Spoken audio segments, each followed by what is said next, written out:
So we've already kind of hashed this part out. Identifying what your campaign is going to look like. So we have provided some different options this year for you guys. So we have a few different ways that you can give. Of course, with you guys being the campaign directors, it might be ideal for you to get with your HR team and your finance folks so that you can see which platform works best for you. Of course, our United Way online giving platform, our eWay platform, is available for you. And that's always been a really great tool when it comes to utilizing platforms and online giving when you have different locations and when you're spread out and it's really hard for you to disseminate pledge forms.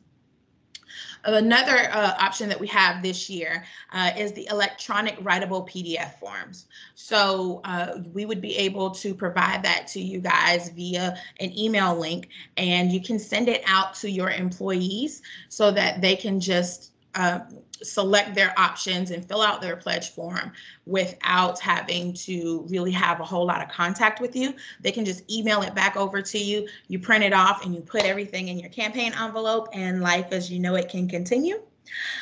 We also have the traditional paper pledge forms that are available for you, the ones that you guys have been so accustomed to.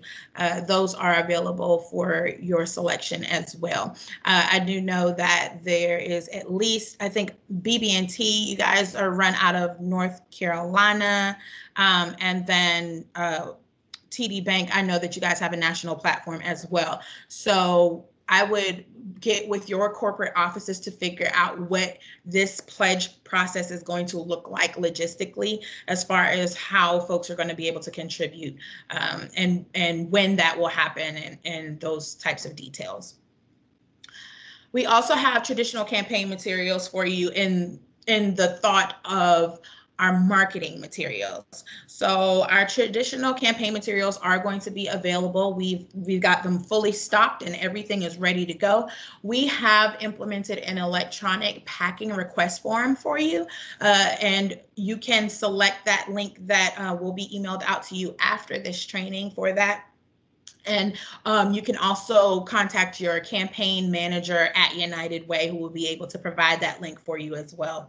That packing request form is kind of like Amazon for United Way of the Midlands. So we have a list of all of the materials that we have available for you guys. And you can select the materials, the number of materials, and you're able to select if you want pickup or delivery, which will both be contactless.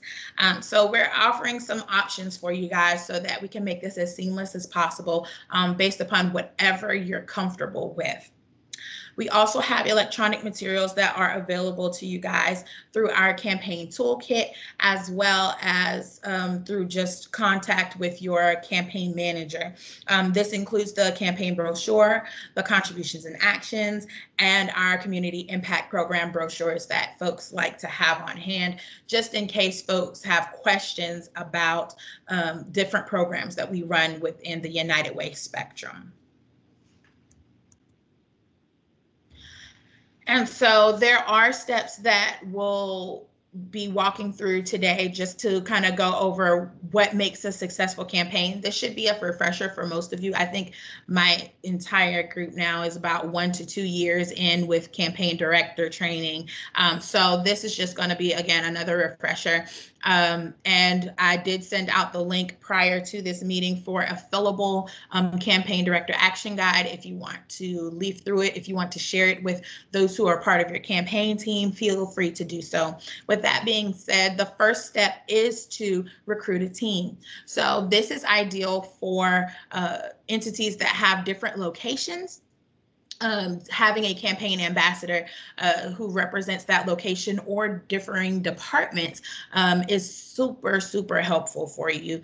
This way you're not stretched too thin. You also have somebody who is supporting you, who sees the individuals in their location or in their department on a day-to-day basis.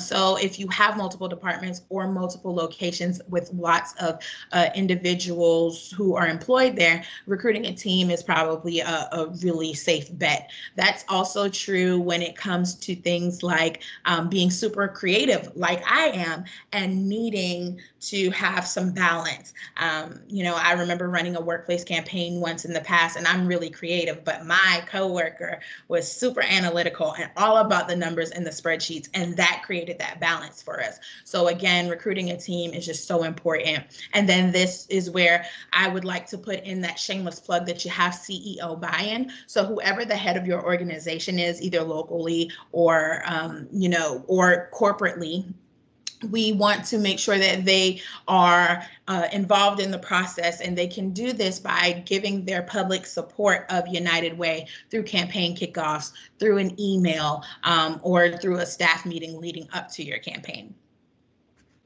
Now, the second thing that we want you to do is to set a goal. So goal setting is super, super important, right? You don't know where you're going unless you know where you've been.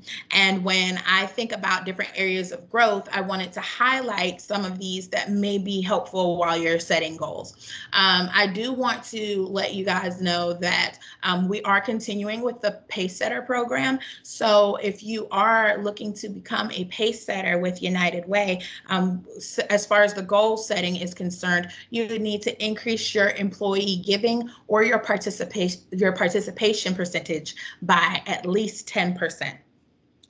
And so there are a couple of different ways you can do that that lends itself to setting multiple goals. So another goal that you can set is to increase special event funding. That is a goal that one of my campaigns that I work with has opted to use this year, because they understand that special events are the icing that's on the cake. Of course, you want people to give through payroll deduction or through their one-time gift in general contributions, but special events do lend themselves to being able to provide excitement and morale boosting when it comes to the campaign. So special events funds are always welcomed. Those are your chili cook-offs, those are your car washes, and all that stuff in between. Of course, chili cook-offs may not lend themselves to COVID-19. However, we are going to talk about a couple of virtual ideas that may be better suited for special events.